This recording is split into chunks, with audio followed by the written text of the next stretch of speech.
Okay, so let's do this. So our topic for this whole month of February is God is love, not love is God. Alright? So our main text will be found in 1 John chapter 4, verse 8, NIV. Alright, so who among you bring your Bible? You forgot? Who among you bring your Bible? Oh, Ate Joanne. I think Caleb. I brought him. I brought his Bible. Okay. So, okay, we'll let this pass. But please, on the next huddle, please bring your Bible because it's very important, right?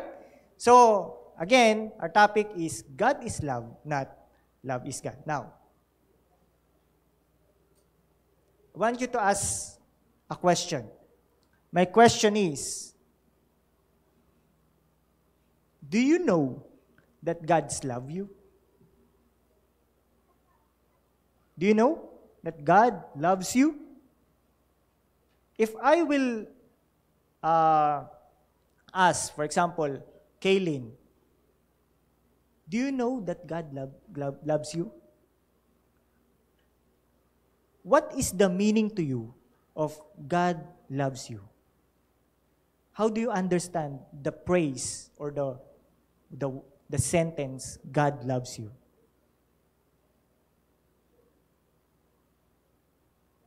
No idea? How about Ate Joanne?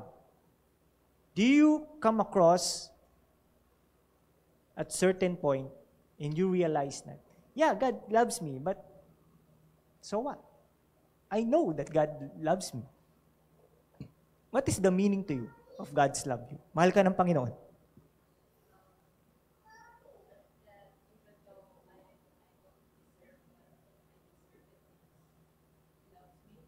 Oh. Okay. You were accepted as you are. Right? How about Sir Josh? Maraming nagsasabi, alam mo Josh, huwag ka mag-alala. Mahal ka ng Panginoon. Pero, ano yung dating sa'yo nun? Anong tatingin mo? Anong ibig sabihin sa'yo nun?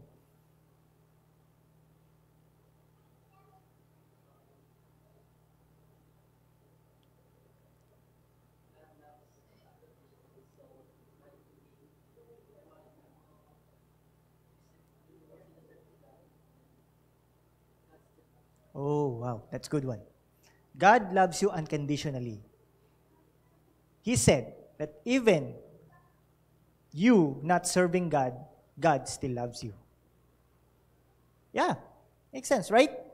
So, each and every time in the church, they always say, oh, don't worry, brother, sister, God loves you. Don't worry, God is there for you. What is the real meaning of the phrase, God loves you? Because it's always recurring in our heads.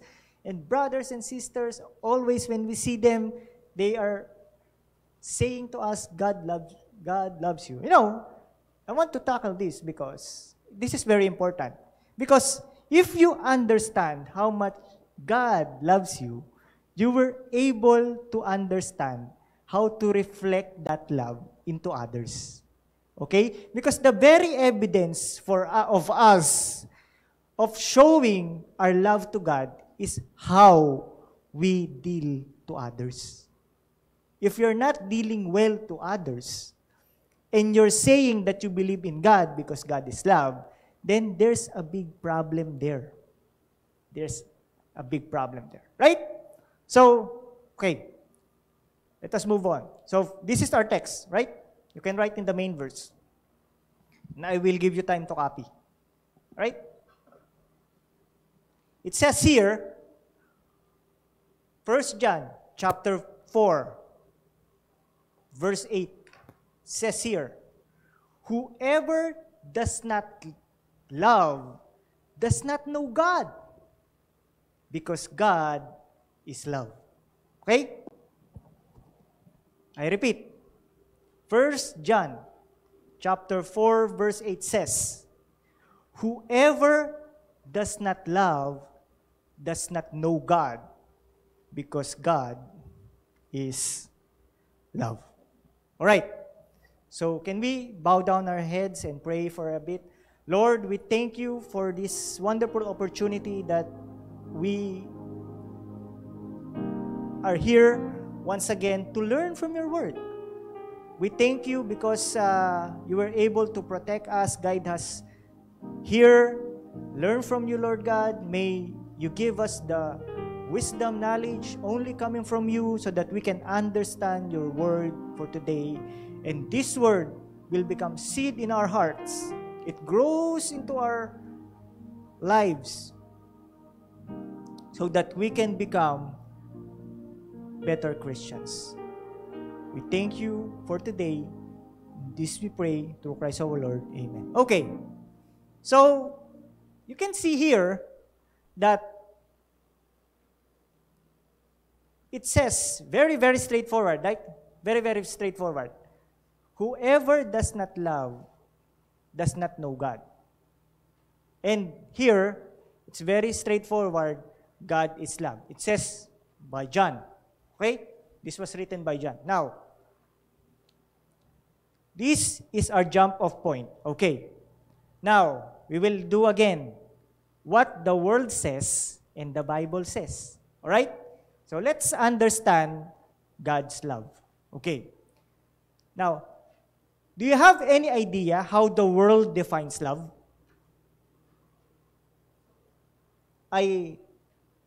Love is blind. Love is a rosary that is full of mystery. Have you ever heard of that? Love moves in mysterious ways, right? That's how we encounter and define love, right? This is a very good topic because all of you are smiling.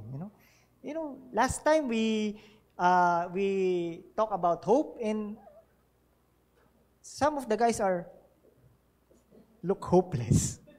But this is, it goods to talk about love, right? Good so. Now, the world says love is an intense feeling of deep affection. Okay.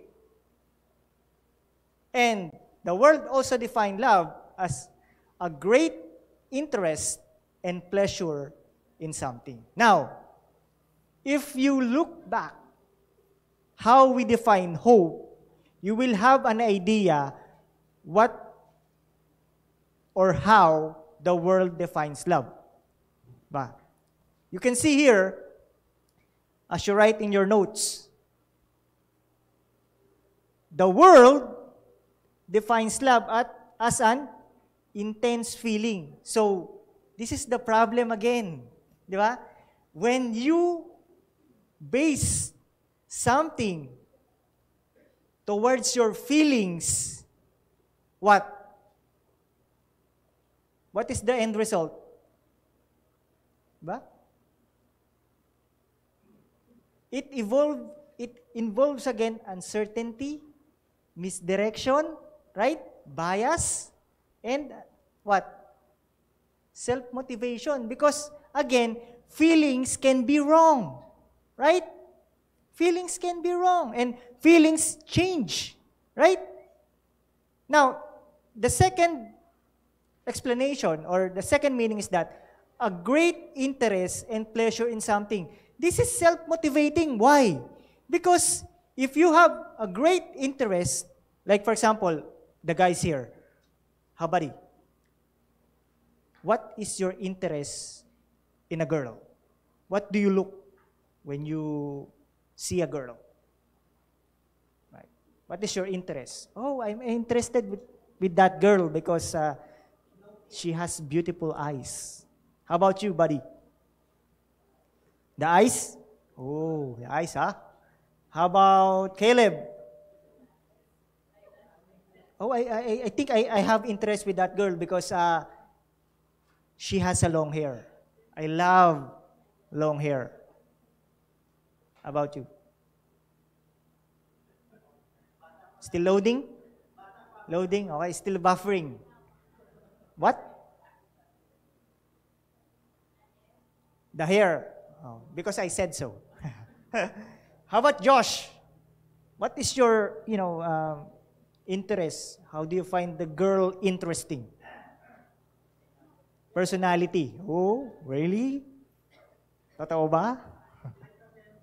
Flight attendant, ground attendant. Okay. So, when you base, again, your definition of love in interest,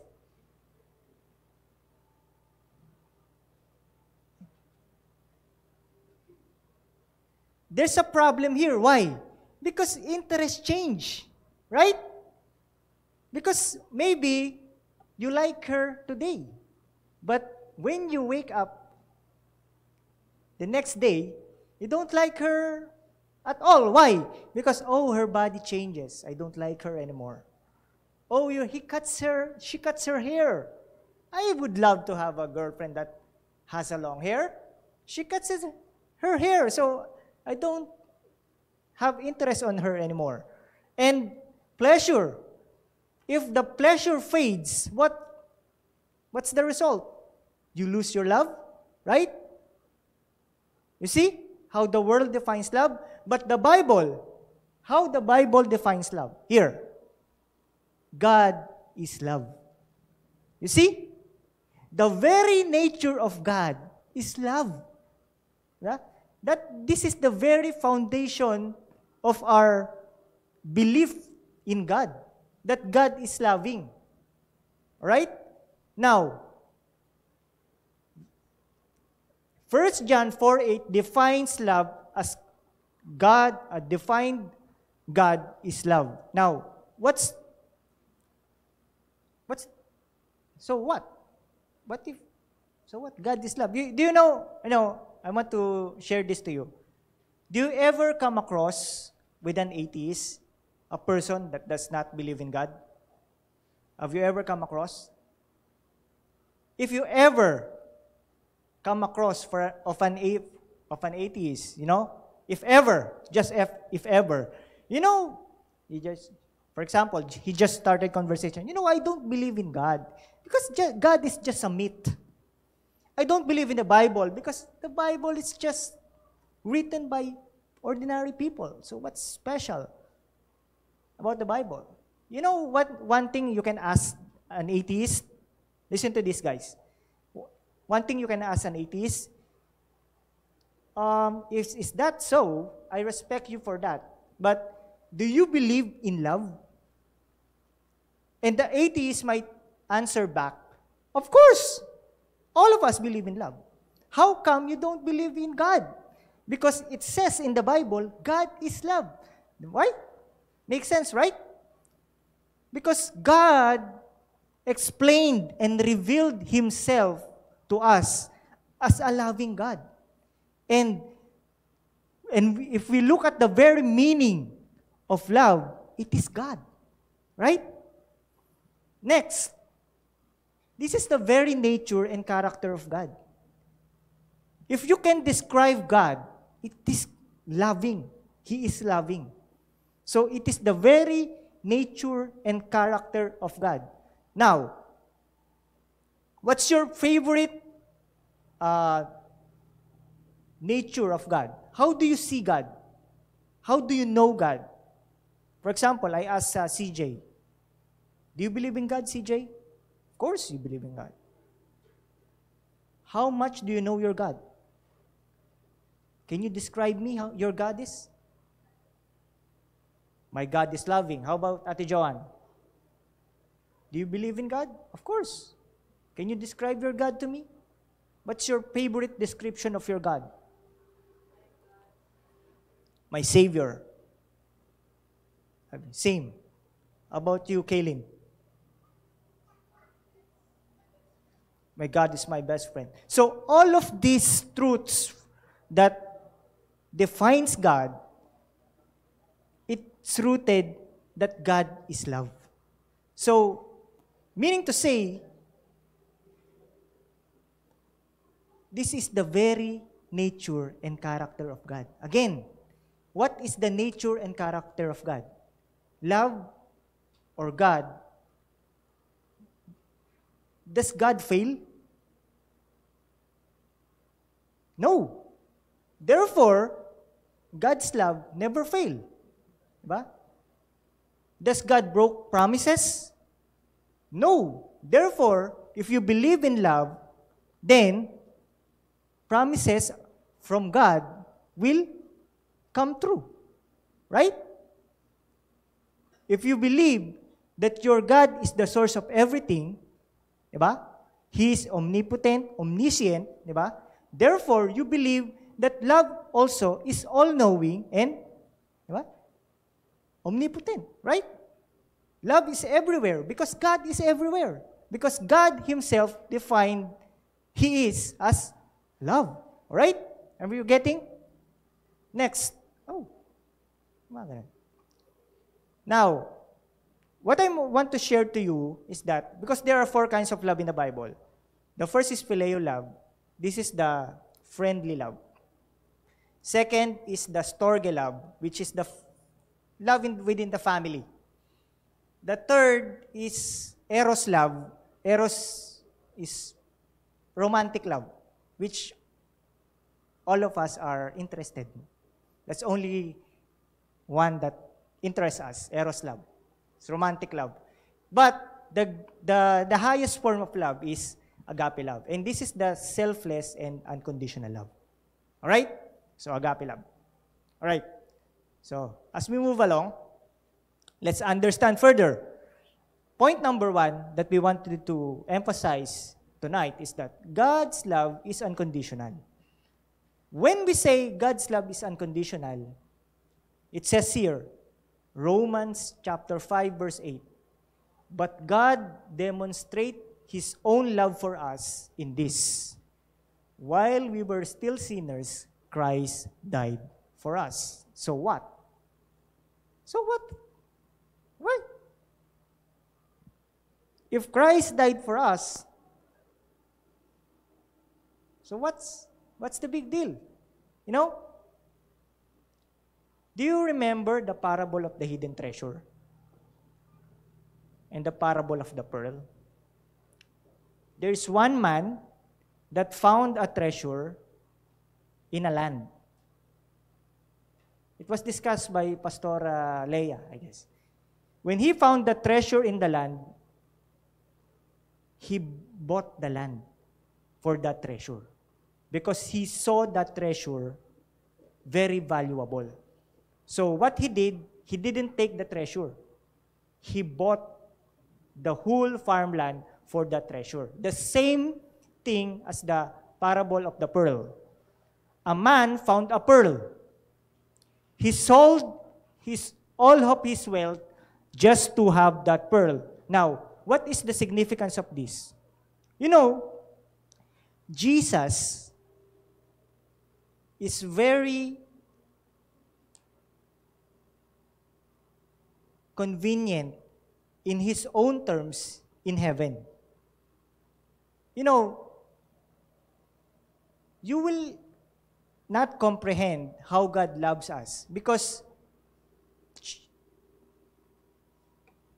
this man is a sinner. We are all sinners. But God, in His own convenience in heaven, what?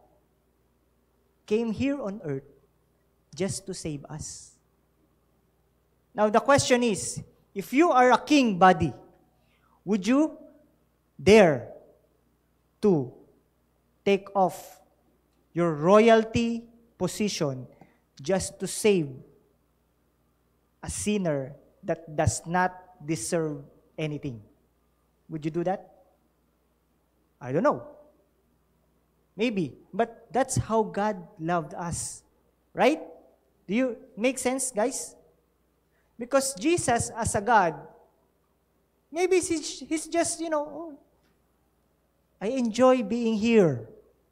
I have all the pleasures. I own everything.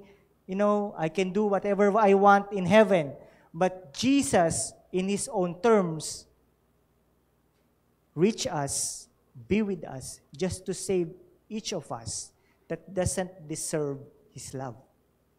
That explains how agape love is. Right? A love that is not or beyond conditions. Now, this is the love that accepts you. So,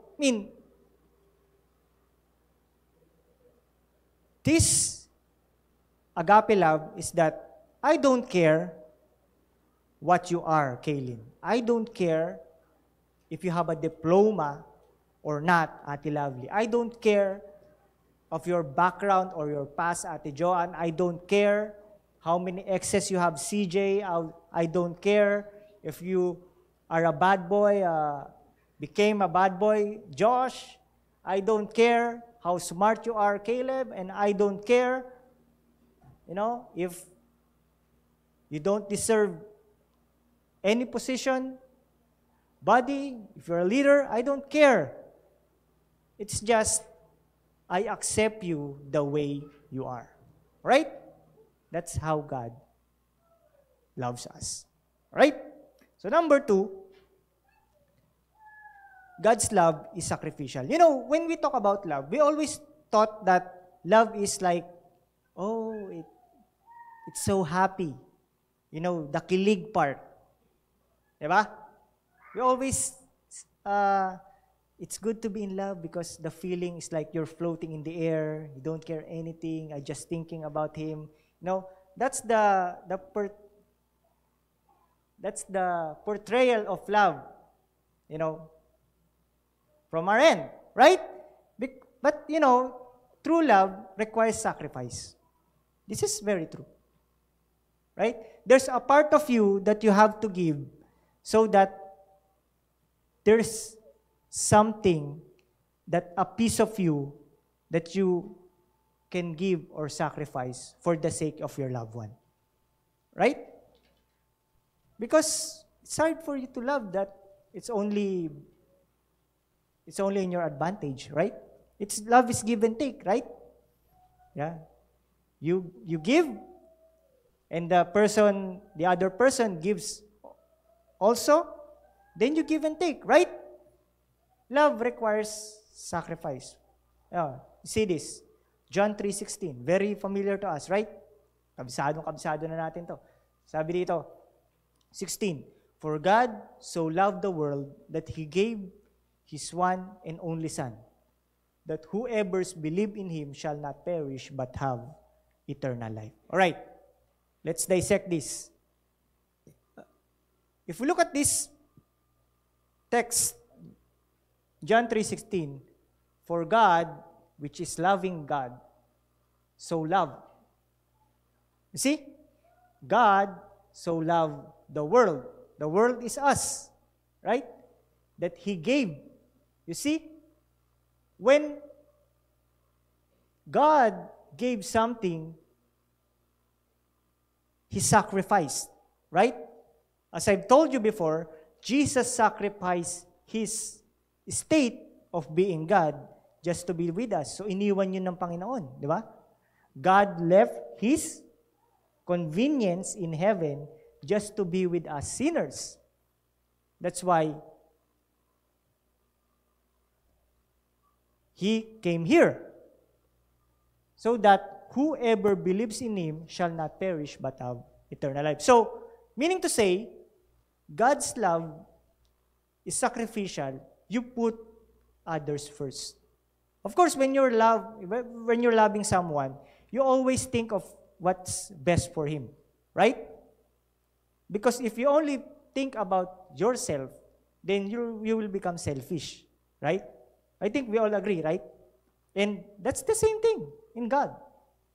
He left His deity up there in heaven and become in a human form just for us to be saved. Right? Now, I will ask you something. You know the matrix, the pill, the blue and red pill? I don't know if you watch the movie Matrix. There's the hero or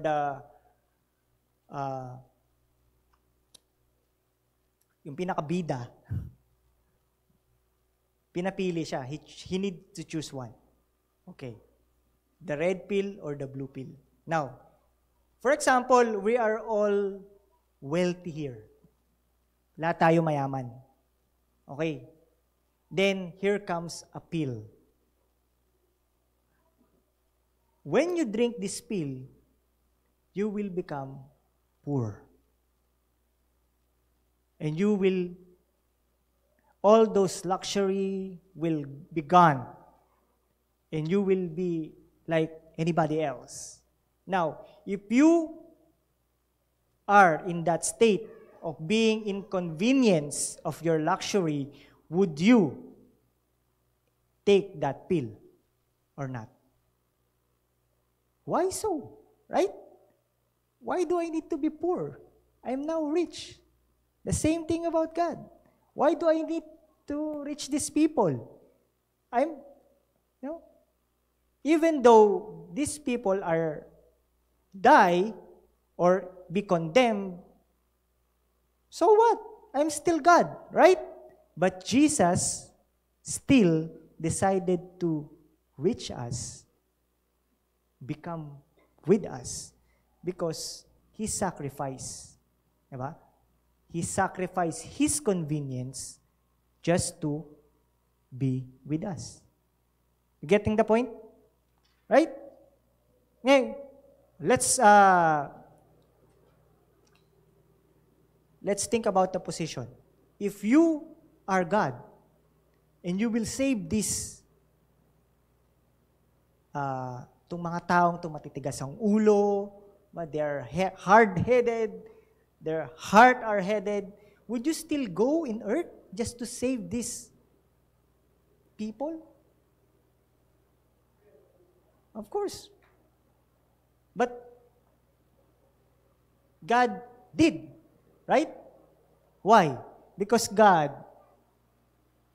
so loved the world. You understand, guys? So, when you are loving, there's always like a sacrificial part. You adjust to the person, right? Because sometimes, bakit pa itong pinigay sa akin ng Lord? Diba? Because if God give you a perfect partner, it's be boring, right?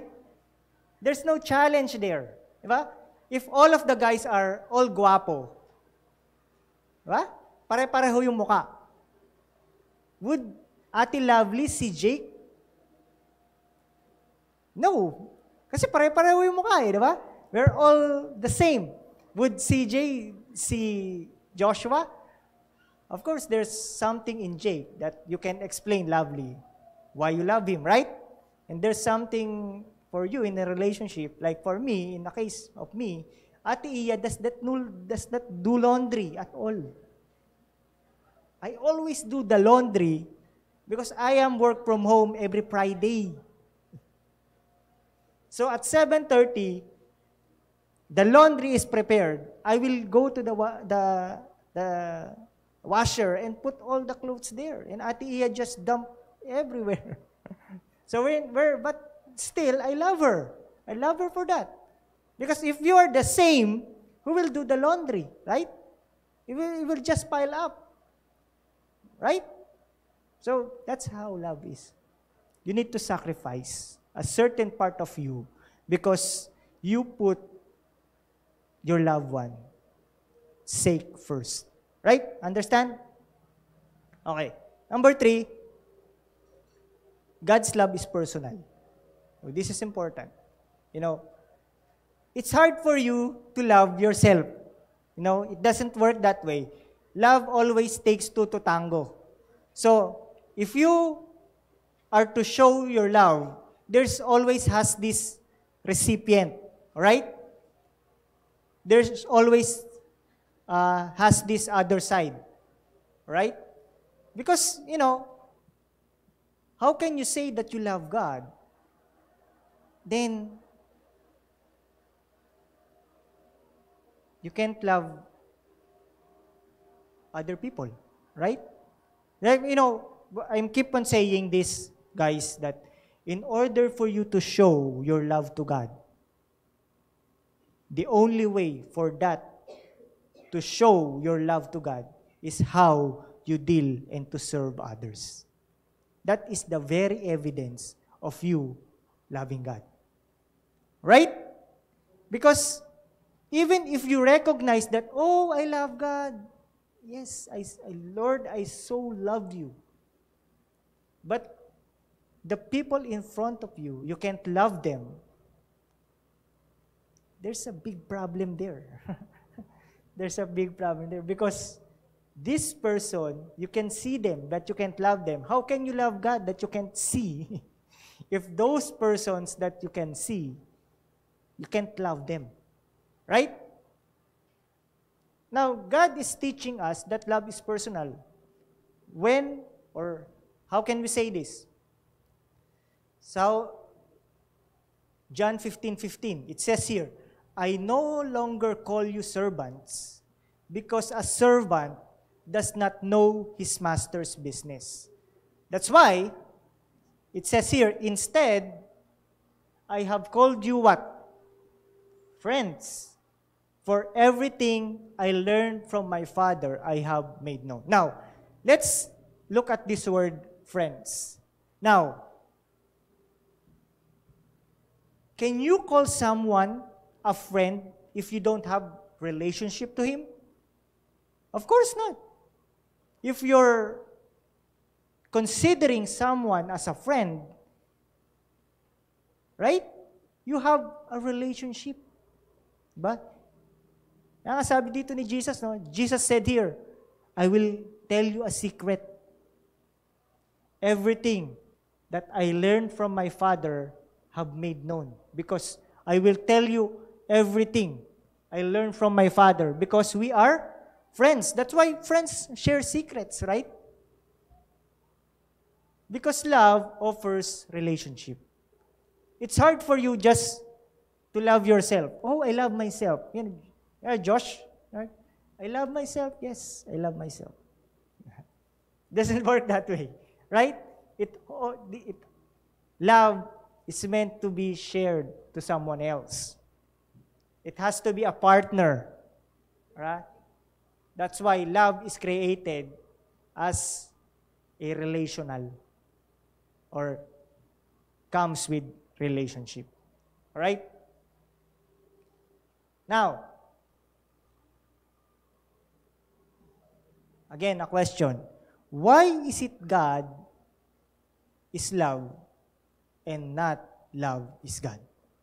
Based on the definition that we had. Can you answer now? Why it is God is love and not love is God? Anyone? You, buddy, what do you think about this? Why it is God is love and not love is God? Why? Anyone? You, CJ, you want to try? No? No idea? We are teaching this, God is love and not love is God. Because we can see in the Bible that God really defined himself as love, right? Now, if you switch on the other side and you recognize that love is God, then your partner becomes your God, right? It becomes idolatry if you interchange it, right? What is your pleasure? It becomes your God. What is your interest? It becomes your God. What is your feeling? Becomes your God.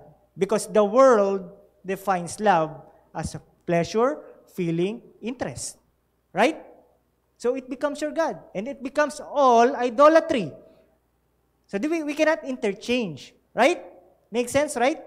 That's why it is very clear to us that God is love and not love is God. Make sense? Now you know, right? Next, let's understand. How much do we know God? Oh, I know God. How much do you know God? Because, our understanding of God's love is a reflection on how we can show love to others. If you believe that your God is loving, you will show love to others. If you believe that your God is forgiving, then you can forgive others. If you believe that your God is the source of everything, then it's easy for you to give. Make sense, guys? Right? Because our very understanding of God's love is a reflection on how we can show love to others. If you believe that your God is a true God, then you can also portray truthfulness to others. You see? Right? So, one of the best things that God teaches us, because, God's love is, this love or agape love is a love that can transform. On what way? Diba? 1 John chapter 4, verse 19 says, we love because He first loved us. Now, let's interpret this, guys. We have the capacity to love because God first loved us. Right? The only way for us to give love is to receive God's love. We cannot give love if we don't receive God's love. It's plain and simple, right? Because we have the capacity to love because God first loved us. This is the reality. This is the truth. Now, what is the meaning of this? Diba? The meaning of this is that you are loved beyond measure. Even you feel great, even you feel happy or sad, even in the worst days of your life, you are loved beyond measure. Number 2, you don't have to earn God's love. It's already yours. This is the problem, no? This is the problem why people get burned out. Because we are proving our love to God. Right? What we do is, we do ministry. That's good. We are here, even all of other youths are in the party or wherever it is. It's good. We are busy trying to prove our love to God. Does not work that way. You don't have to prove anything to God. Why? Because God's love, you cannot earn it. It's already yours, mga kapatid. It's already yours. God's love is already in us. Right? When we understand this, you can also see here, you are never alone because God's love is always with you. Right? Because God is everywhere. Diba? That's the nature of God. Now, if you believe that your God is loving, you can never be alone. Because God is always with you. And the last part is, your past does not disqualify you from His love. I don't care. God doesn't care what is your past. If you became a murderer, like Moses, if you became an adulterer, like David, it does not define you and disqualify you from God's love. Right? You see this, guys? So that's how God love is offering us. Now, God's love, again, is a decision. Either you take it or you leave it. And this is the breaking point, If you believe in the worldly definition of love, it's up to you. But if you believe that your God is loving, then you can never be wrong. You can never be wrong. Right? This is the last slide. Let's simplify the application. All right? we learned that God is unconditional. Whatever you are, God loves you. God's love is sacrificial. There is a peace that we need to sacrifice in order for us to practice God. Agape love or unconditional love. But the Bible tells us is the more you give, the more you receive. Right? So, even if there's a part of you that you sacrifice for the sake of someone you love, you know that the more you give, the more you receive God's love. Third, love is personal. God calls us friend, right? And that friendship is a very clear of His personal relationship to us. Now, see this? God's love is received how? By faith in Christ. God's love is reflected how? How can we reflect God's love? By loving others. If you believe in God, tapos kung magsalita ka sa kapatid mo, diba? Iingatan mo yun. Because you are reflecting God's love. And God's love is revered. How? By worshiping and obeying God. Amen? So, do you understand God's love now? Yeah? Do you understand? Okay. God's love is His very nature and character. Please remember that. This is the very nature and character of God.